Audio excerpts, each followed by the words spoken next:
The Most Magnificent Thing by Ashley Spires.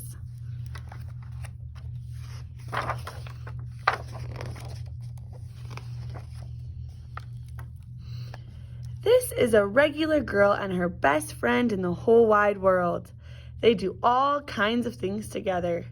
They race, they eat, they explore, they relax. She makes things. He unmakes things. One day, the girl has a wonderful idea. She is going to make the most magnificent thing. She knows just how it will look. She knows just how it will work. All she has to do is make it. And she makes things all the time. Easy peasy. First, she hires an assistant. Next, they gather their supplies. They set up somewhere out of the way and get to work.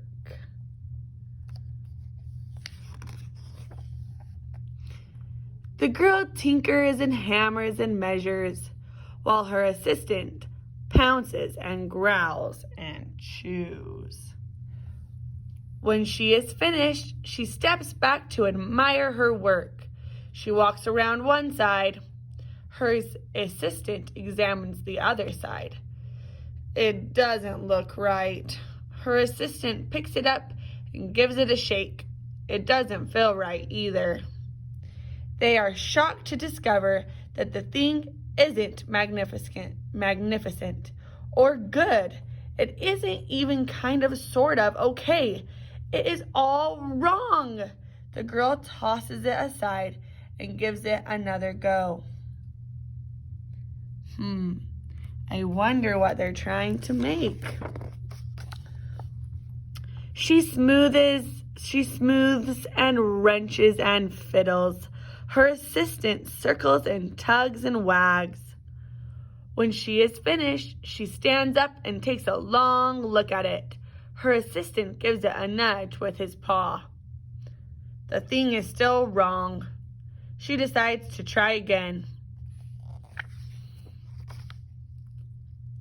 The girl saws and glues and adjusts.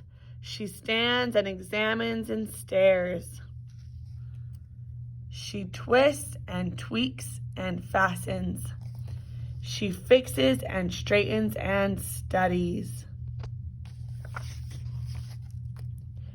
She tries all different ways to make it better. She makes it square. She makes it round. She gives it legs. She adds antennas.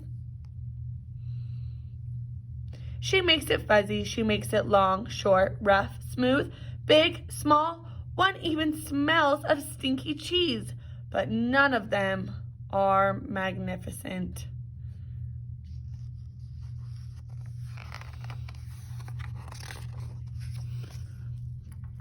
Her hard work attracts a few admirers, but they don't understand.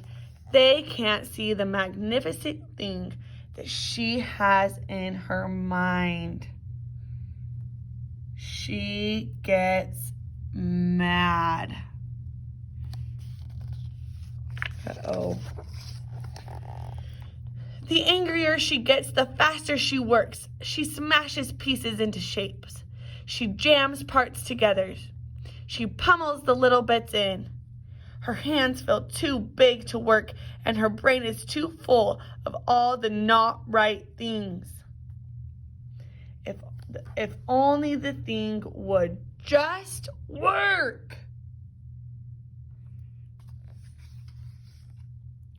Crunch.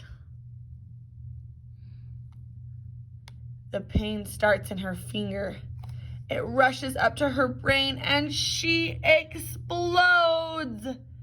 It is not her finest moment. I'm no good at this. I quit. Her assistant suggests a walk.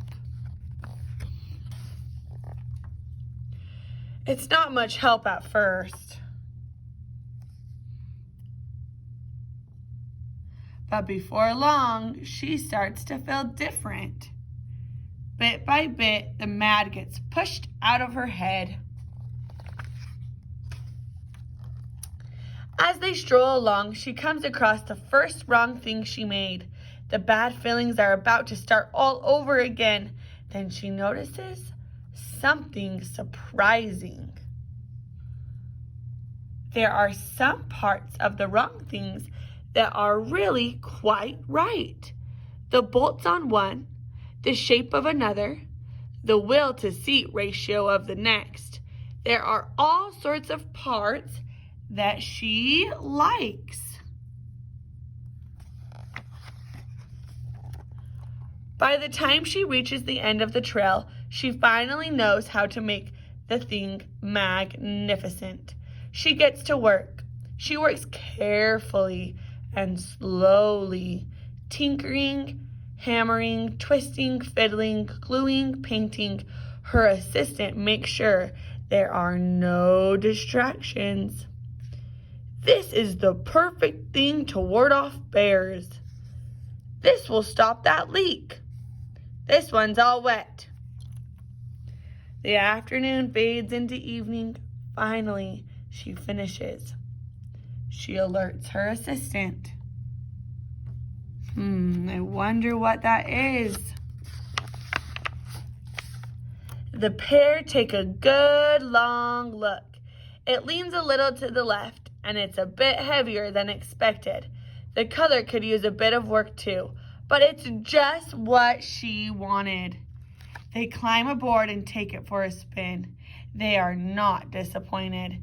It really is the most magnificent thing.